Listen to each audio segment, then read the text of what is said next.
साथियों, भारत के विकास की स्पीड और स्केल शिक्षा के साथ ही अन्य क्षेत्रों में भी दिखती है।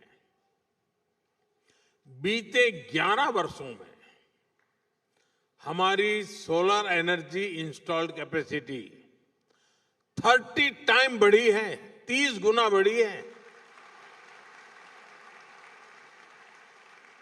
सोलर मॉड्यूल मैन्युफैक्चरिंग 10 गुना बढ़ी है, 10 टाइम। यानी भारत आज ग्रीन ग्रोथ की तरफ तेजी से कदम आगे बढ़ा रहा है। आज भारत दुनिया का सबसे बड़ा फिनटेक इकोसिस्टम है। दुनिया का दूसरा सबसे बड़ा स्टील प्रोड्यूसर है। दूसरा सबसे बड़ा मोबाइल मैन्युफैक्चरर है। अब आपके जेब में मोबाइल होगा तो लिखा होगा मेड इन इंडिया।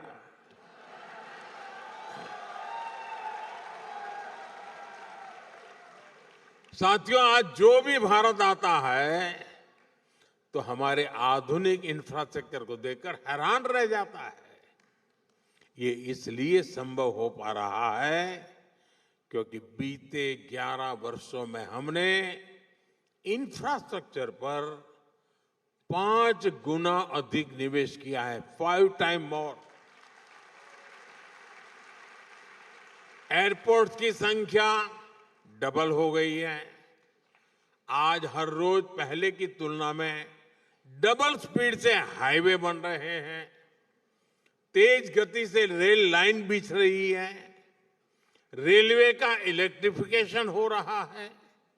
साथियों, ये आंकड़े सिर्फ उपलब्धियों के ही नहीं हैं, ये विकसित भारत के संकल्प तक पहुंचाने वाली सीढ़ियां हैं।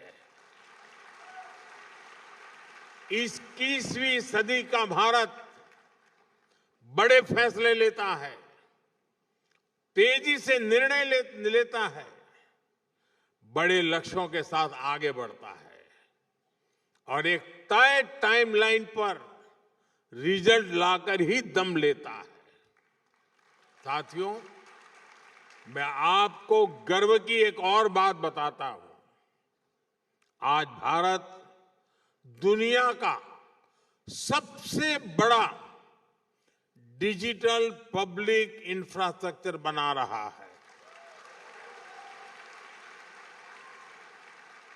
भारत का यूपीआई यानी यूनिफाइड पेमेंट्स इंटरफेस दुनिया का सबसे बड़ा real time digital payment system है।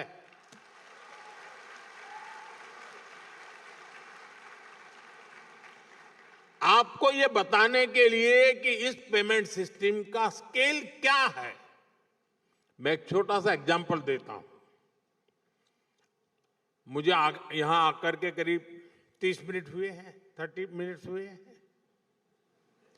इन 30 मिनट में भारत में यूपीआई से, मैं इन 30 मिनट की बात करता हूं, इन 30 मिनट में भारत में यूपीआई से 14 million real time digital payments हुए हैं।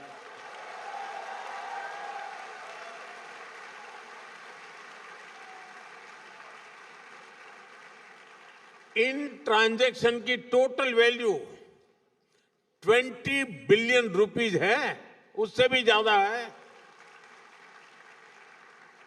भारत में बड़े से बड़े शोरूम से लेकर एक छोटे से वेंडर तक सब इस पेमेंट सिस्टम से जुड़े हुए हैं।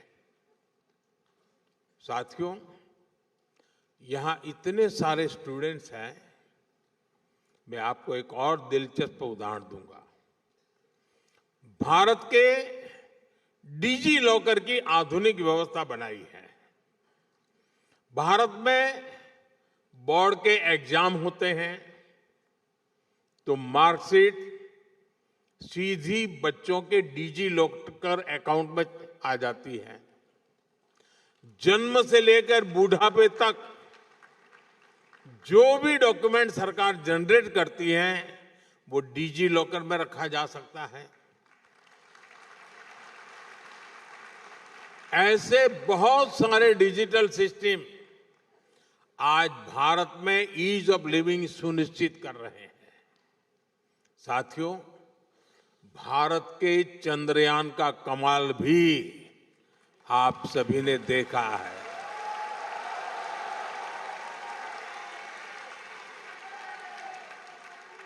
भारत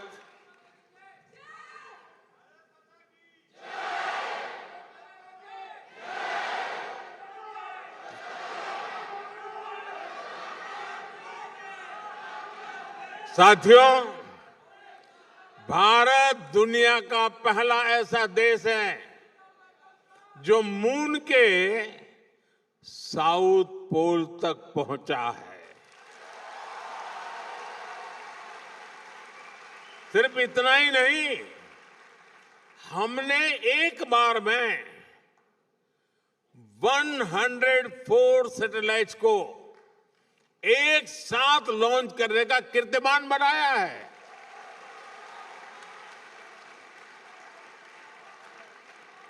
अब भारत अपने गगनयान से पहला ह्यूमन स्पेस मिशन भी भेजने जा रहा है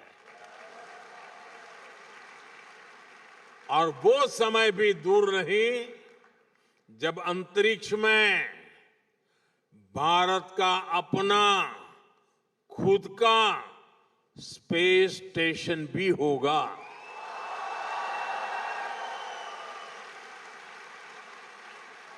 साथियों, भारत का स्पेस प्रोग्राम सिर्फ अपने तक सीमित नहीं है, हम ओमान की स्पेस एस्पिरेशंस को भी सपोर्ट कर रहे हैं।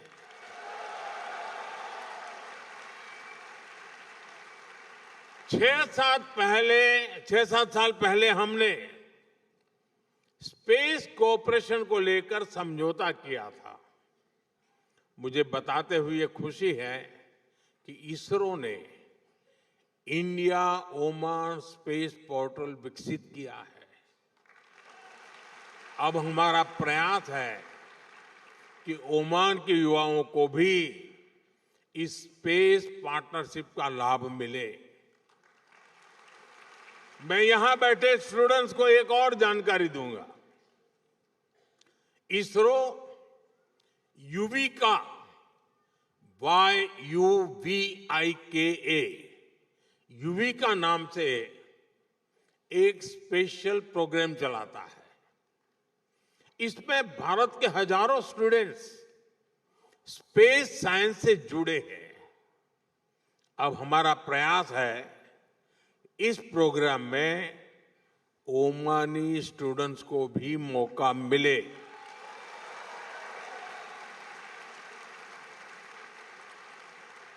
ये युविका याद रखोगे? युविका याद रखोगे? तो फिर जुड़ जाओ। मैं चाहूंगा कि ओमान के कुछ स्टूडेंट्स बेंगलुरु में इसरो के सेंटर में आए, वहां कुछ समय गुजारें। ये ओमान के युवाओं की स्पेस एस्पिरेशंस को नई बुलंदी देने की बेहतरीन शुरुआत हो सकती है।